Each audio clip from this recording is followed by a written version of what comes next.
Sure. All righty. Well, then we're recording now. So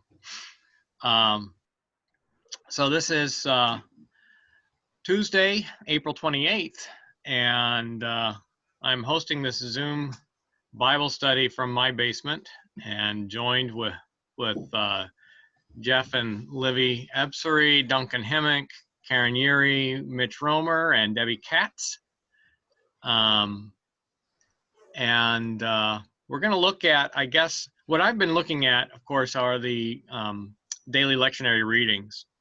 And so I thought I would throw those up here, and you can see those readings. Of your MRI. So we have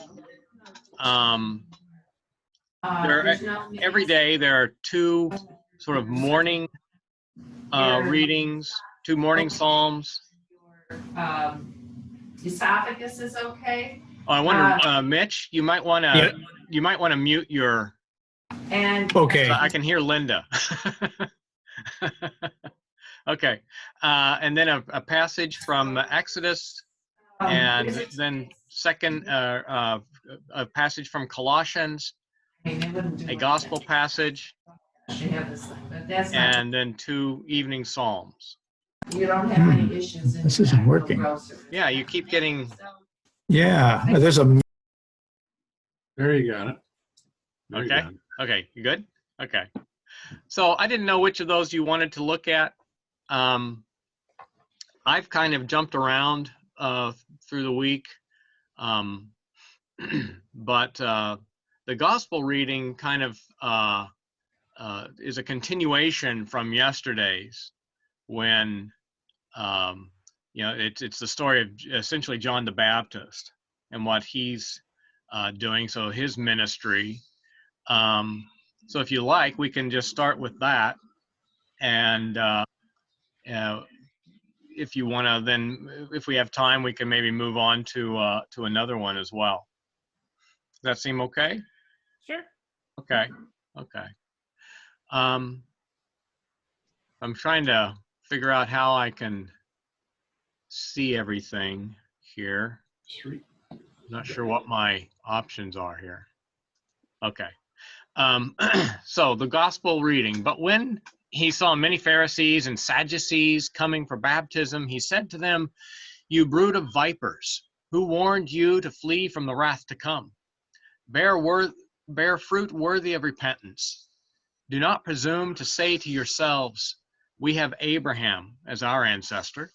For I tell you, God is able from these stones to raise up children to Abraham. Even now the axe is lying at the root of the trees. Every tree, therefore, that does not bear good fruit is cut down and thrown into the fire. I baptize you with water for repentance, but one who is more powerful than I is coming after me. I am not worthy to carry his sandals. He will baptize you with the Holy Spirit and fire. His winnowing fork is in his hand, and he will clear his threshing floor and will gather his wheat into the granary. But the chaff he will burn with unquenchable fire." So that's the passage from the gospel today. And you see, that's interesting to me that he's talking to these officials, Pharisees and Sadducees specifically. These are people who, are sort of religious authorities, experts. Sadducees were often sort of connected with the elite and the temple elite, and Pharisees, of course, are a particular sect of Jews who were tied to the Torah in a special way. I learned recently, well, a couple years ago now, that the Pharisees actually taught a form of the oral Torah, which they believed had been passed down directly from Moses. And so at this point, historically, the Pharisees are basing their teachings on this oral tradition, that they're not rejecting the written Torah, but they're saying that they have a more sort of expansive resource in the oral Torah. Ultimately, the oral Torah becomes what we know now as the Talmud. So the Pharisees at this point, though, that's not, the Talmud itself doesn't exist. It's sort of being developed, but so the Talmud is the result of all these sort of this oral tradition that the Pharisees are practicing now. John doesn't seem to put a whole lot of stock in that, in those claims. So he sort of targets them as folks who he is questioning whether they should really be out here seeking this baptism, if that in fact that's what they're doing. It's not clear that they've come out to be baptized, or if they've come out because they want to see what's going on. Because John is sort of gathering this crowd around the Jordan and calling people out of Jerusalem. So when you read that passage, what kinds of elements sort of jump out at you?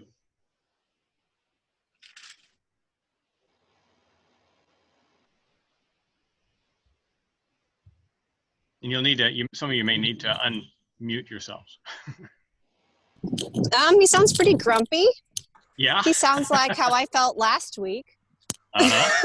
Wanting to bite people's heads off. Yeah. He's great start to the Bible study, Bill. Yeah, he's not bringing a friendly message. No, it just sounds really harsh. Yeah.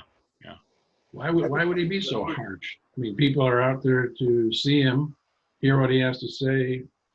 Why would he jump on him so vehemently? Well, like I say, he's attacking these Pharisees and Sadducees, who sort of represent the religious elite. So he's really critiquing, I think, that whole establishment, and they represent that to him. So he's asking, what do you think, who do you think you are? Now he's not attacking the other people who are there. He doesn't seem to be, because, presumably most of the people there are not attached to the Pharisees or the Sadducees. No. I was thinking, Bill, if you were saying this was a oral kind of tradition with the Pharisees, that Jesus presumably knew their thoughts, probably, right? He knew these guys were not teaching properly, right? Don't you? I mean, maybe he was attacking them personally because he knew what that they had kind of lost the message, do you think? Well, this is John the Baptist, of course. Oh, John. That's right. This is John. Yeah. Oh, that's right. But, Jesus does seem to reflect a lot of the Pharisaic teachings, which is interesting. But I wonder if John is sort of represents that approach to the temple religion, where he's not, I don't think he wants to sort of tear it down. I think he feels that it needs to be reformed in a significant way. Wasn't there a class thing too, though, with the Pharisees? Yeah. They had the ability to follow the Torah or the the law to the nth degree, and everybody else tried to follow it, but they had to make a living, so they didn't have the time to study that the Pharisees had. So there's a kind of class thing going on too. That's possible, and I've always heard anyway that Sadducees too were sort of economically elite. Yep. Yeah. So there may be an element of that in this too. You know, one of the accusations that Jesus makes of Pharisees is you hold other people to standards that you yourselves don't follow. Right. And so that's there does seem to be some kind of hypocrisy at work, at least through the eyes of the writer of the gospel. Right, You know, and isn't it in Matthew where he says, you know, you're like those whitewashed tombs. You know what you show is clean and you're following it, but inside there's all kinds of rot. Like, I think as soon as you hold yourself up to be better than somebody else,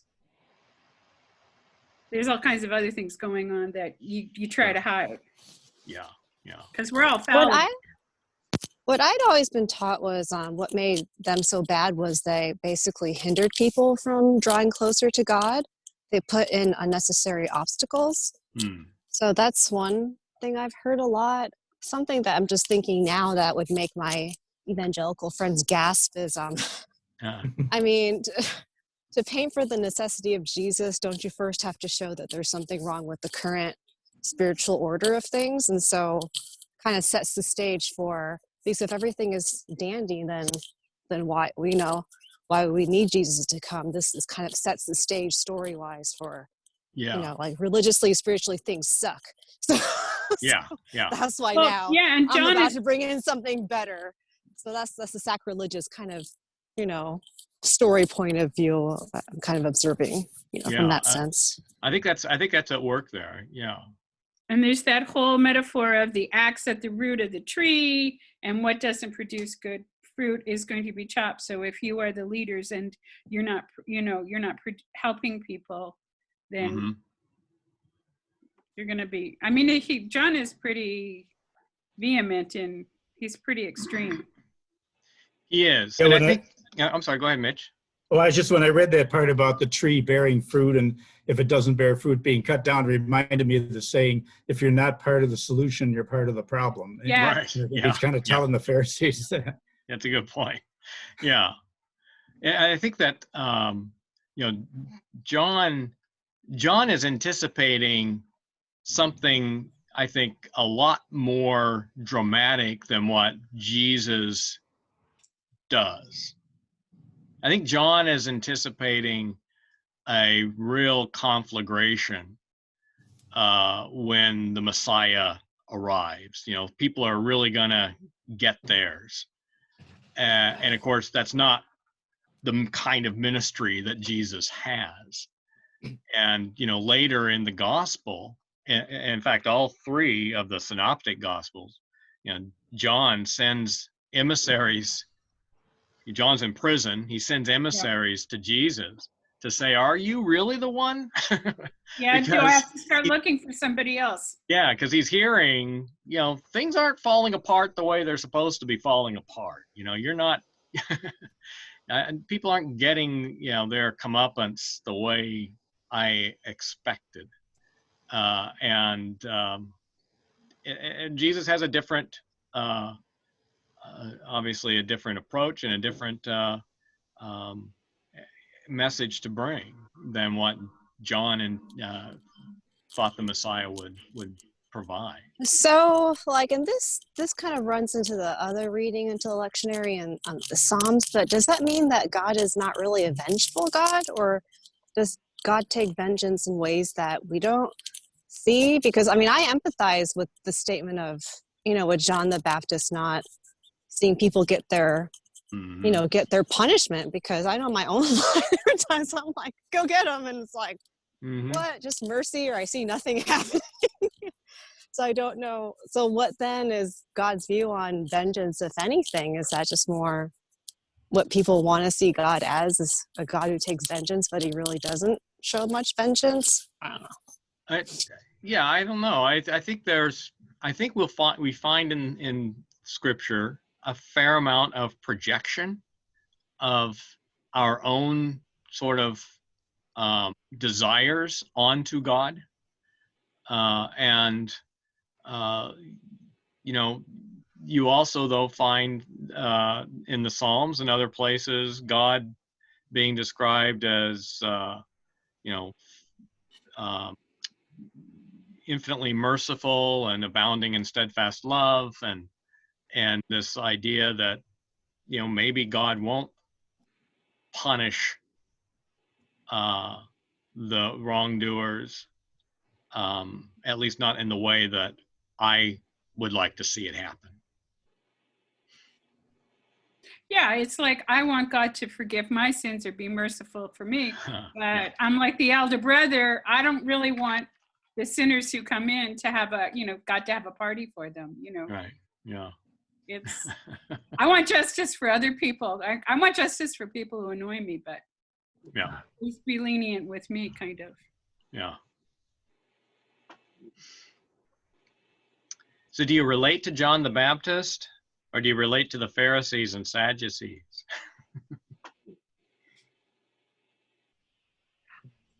I kind of feel like John doesn't give him a chance. I mean, maybe he, I mean, I know what it's like when somebody comes to check you out. So, but maybe he thinks they're just, but I mean, they came to be baptized. Like, he's not willing to let them even be baptized. I thought that was sad. Yeah, well, yeah, it's not clear. Again, I don't know if it's clear that that's why they came. Yeah. But he does, who told you to escape from the wrath to come? He doesn't want them to escape. Yeah, he's not too interested in accommodating them. There doesn't seem to be any indication as to how the Pharisees and Sadducees responded to this. Right. As I read this again, and a little bit beyond as well, they heard all this, but there's no reply back. It's not where they walked away. There's no conclusion, if you will, to this brief passage. And I think partly I wonder too, I'm kind of in the same camp, I think, as many other people here, that, it seemed like they went there in good faith, and were just jumped upon for their beliefs. But they may have acted, there's some of the Pharisees and Sadducees, they may be a group that really wanted to learn. Possibly, who knows?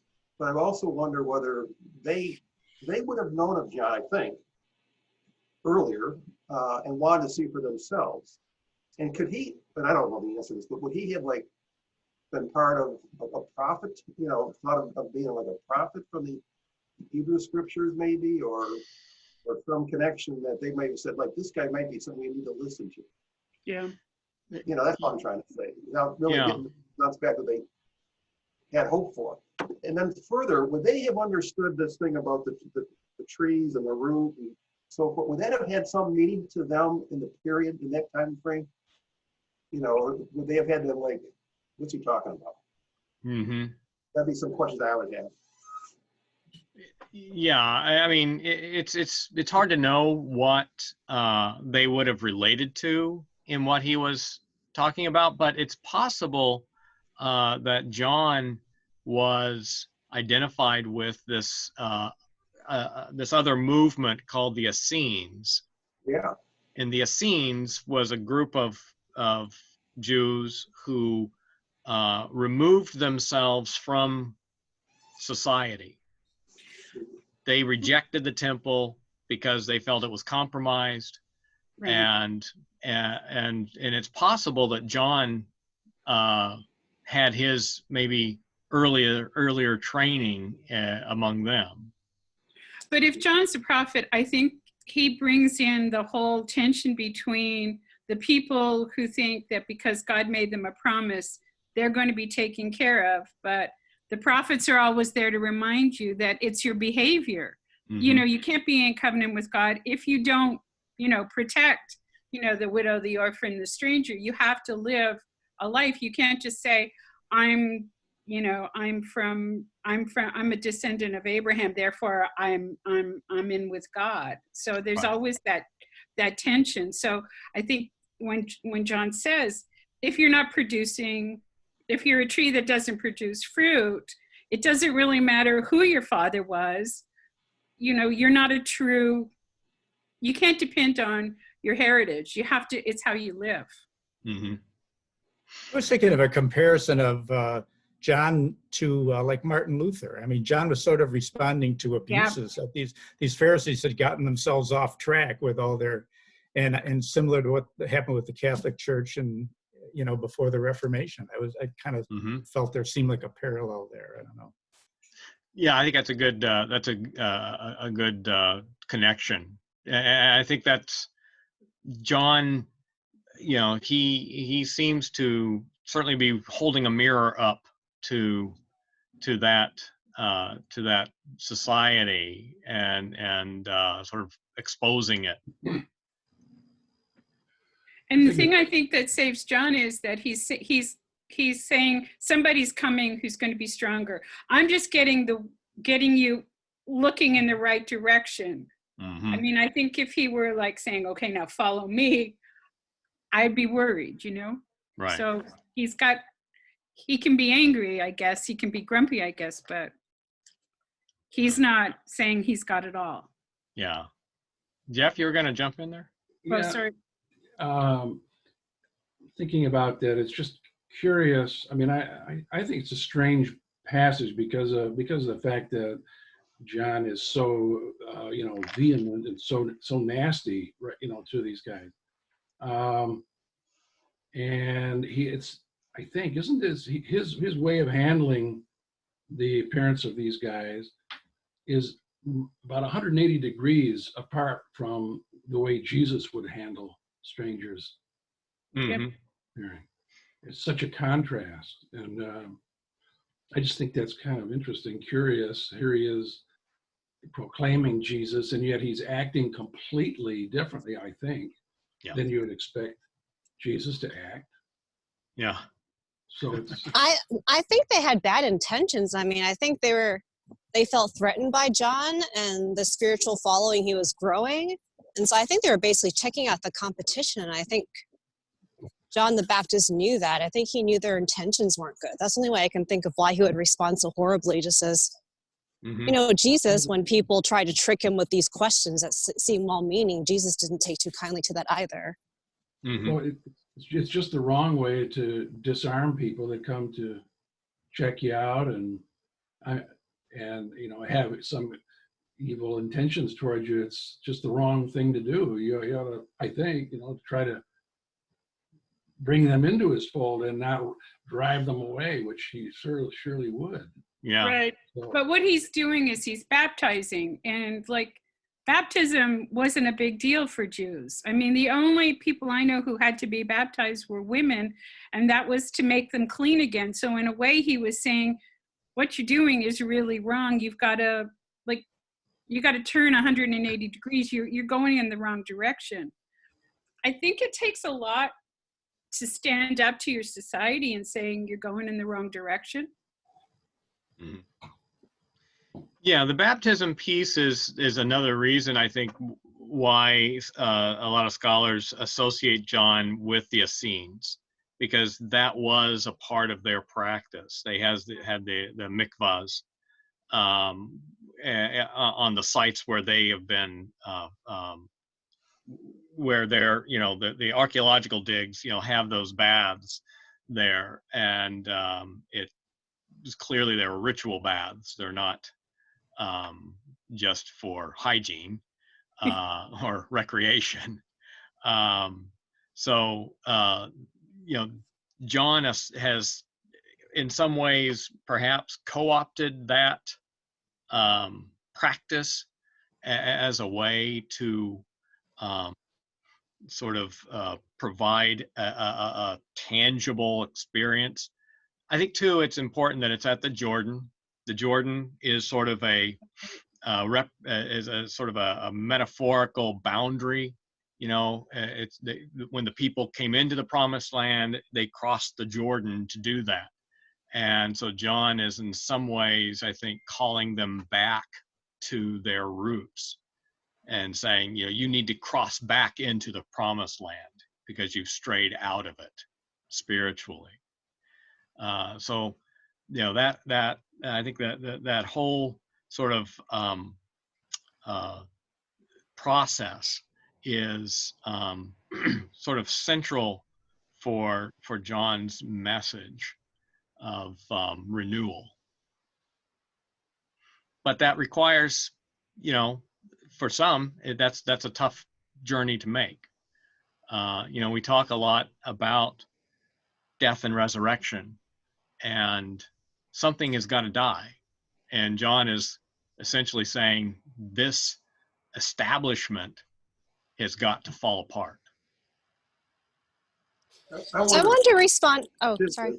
Because I'm thinking whether John, while he was speaking directly to the Pharisees and Sadducees, Mhm. all the other folks are coming to be baptized. And I wonder whether John took this opportunity to, while speaking directly to the Pharisees and Sadducees, really wanted to get the message across also to all that came from Judea.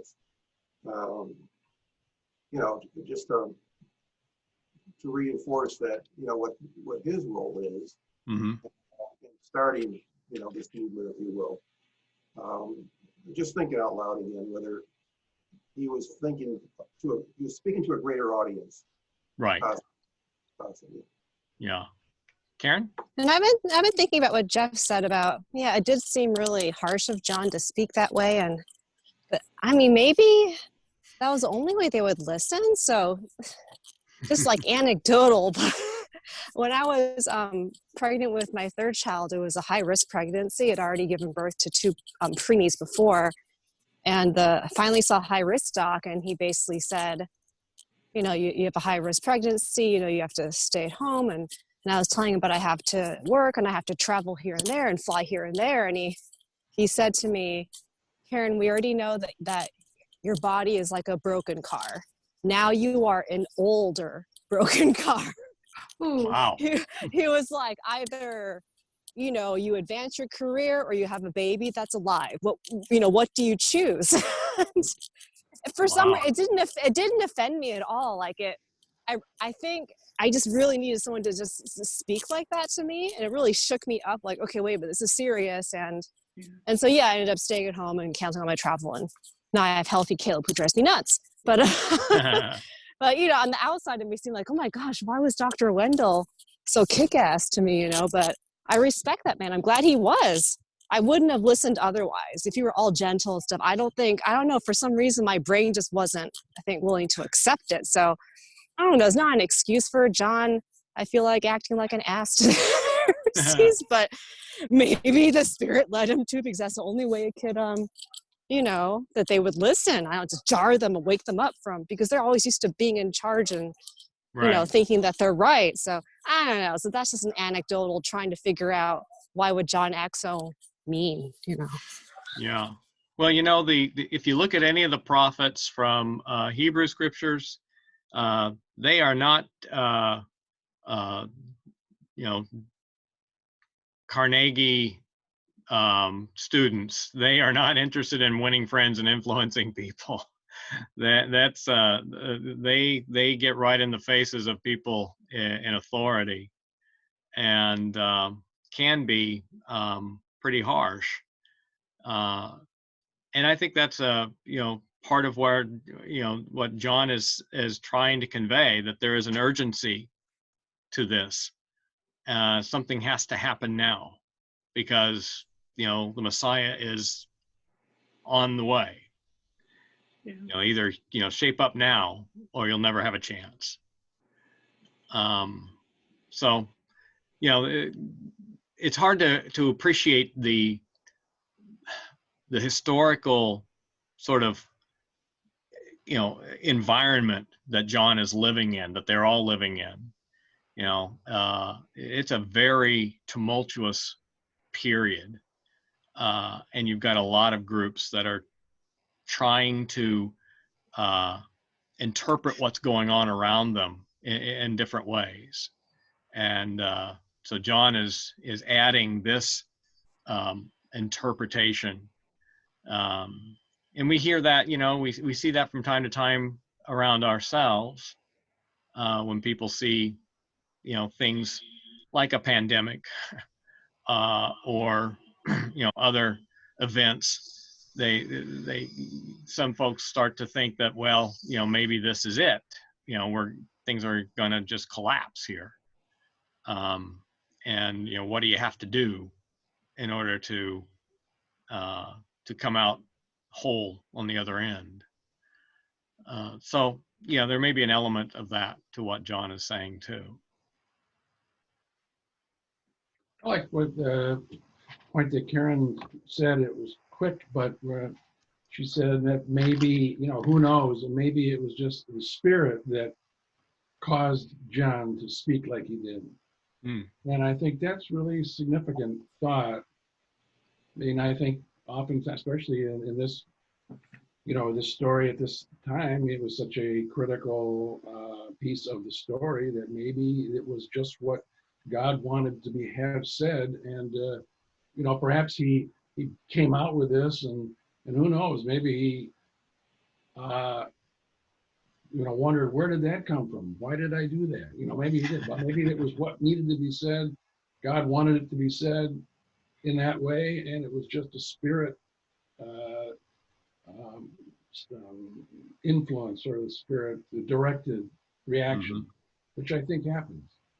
Oh, yeah. Yeah. So I like that point. I love it. So for application, I can just tell someone off and I can just say it's the Spirit, right?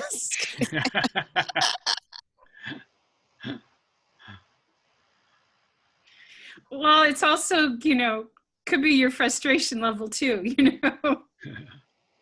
You wouldn't be the first to use that excuse.